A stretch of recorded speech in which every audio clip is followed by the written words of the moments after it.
Welcome back, everybody. This is now on TTT. You can also join us on Talk City 91.1 FM. If you're on the roads, you can also check out our Facebook live stream, TTT Live Online, or go onto our website, ttt.live. Now we want to talk about Wellness Week. I have with me Chief Nutritionist, Nutrition and Metabolism Unit of the Ministry of Health, Ms. Michelle Ash. Good morning and welcome. Yes, good morning. Thank you for having me here. The Ministry of Health Caribbean Wellness Day is taking place on September 8th. Yes, well, it happened weekend gone. Yeah. So we collaborated. We had our wellness celebrations this year in collaboration with the University of West Indies, St. Augustine. And we had UWI Fest, and that took place on the Friday to the Saturday. We had, it was like a health exposition.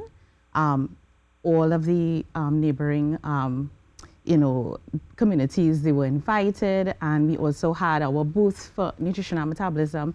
In the evening times, they had like Zumba, physical activity, a lot of different things as well. Now we have Wellness Week. Yeah, and Wellness Week runs from? It's from the beginning of Caribbean Wellness Day that started on the Saturday until the 14th. The 14th. Yes. What is the importance of this? We use Caribbean Wellness Day and Wellness Week to observe our plague in the Caribbean about chronic diseases. We have a lot of chronic diseases, diabetes, we have a lot of hypertension in our population. In addition, we see a lot of cancers on the rise as well. Our number one killer for chronic diseases is still heart disease, right? So we are trying to emphasize the programs and the health promotion efforts as well as the policies surrounding trying to combat these particular chronic diseases. But it all goes back to eating right. Yes, it's very much lifestyle, very much lifestyle. But how do you define eating right? Because what I may think is good, somebody else may think is bad. And then in science, things are always changing. 1 minute something is good, next minute is bad.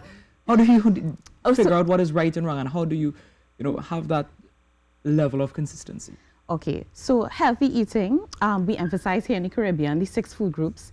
We have everything from the starches food group, what we call the staples food group, that has a lot of ground provisions and so on. That's the good, what they call the good carbohydrates and so on.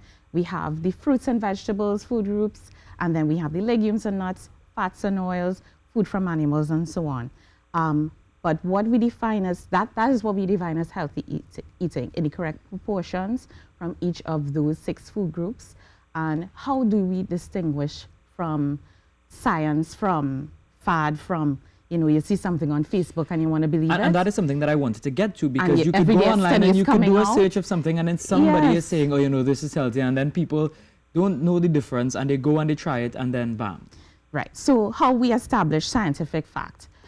We do a number of studies over a period of time, and we do something what they call a meta-analysis study, which is a conglomeration of a whole set of studies within a period and in different populations to establish nutritional fact from fiction, you could sort of say.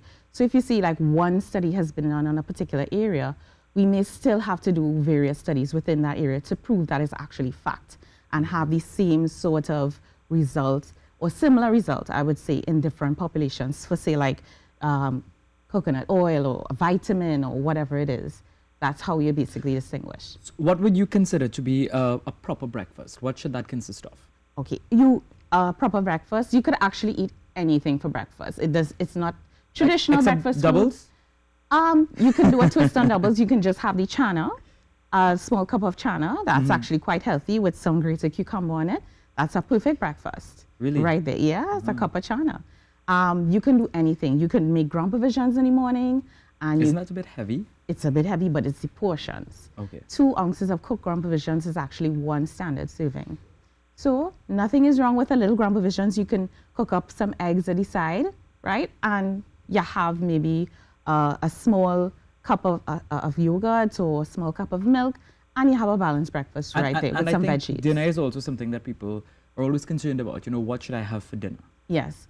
Dinner, same rules apply. Well, our standard, we have what we call a balanced plate method, where we say we will always put out half our plate in vegetables. We're talking about a 9-inch diameter plate. And then the next quarter will be for some type of starch, hopefully some type of ground provision or starchy root or tuber, like maybe breadfruit, dasheen, yam, whatever. And then the next quarter would be your protein, which will be mainly your legumes and nuts group, as well as your food from animal group. Or if you're vegetarian, you would just have maybe peas or beans. And don't do like me and eat on the bed and then fall asleep right after. Yes, we normally advise you would need some time for digestion. It takes about 3 to 4 hours for digestion to take place, so just know that, and you would just, you know, maybe have a 6-hour period after you've eaten your last meal for the day. Yeah. What can we expect until the 14th from the Ministry of Health? We're actually involved in many workplace wellness programs. The theme is actually healthy communities, preserving the workforce. So we're involved in a lot of different workplace wellness activities. Today alone, I am on the beat. I have 3 different workplace wellness programs to reach today, one including another ministry as well. So we're very actively involved this week as well.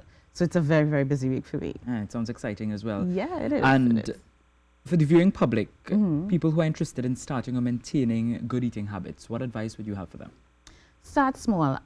A simple thing you can do, just eliminate highly sugar-sweetened beverages, switch to eating real fruit, and just have small portions of juice with your meals. Just small portions. All right, I'd like to thank you very much, Ms. Chief Nutritionist at the Ministry of Health, Ms. Michelle Ash, for coming in and talking with us about Caribbean Wellness Week and some of the advice that you've given to members of the public when it comes to eating healthy. All right, thank you very much. Thank you for having me. This is now on TTT.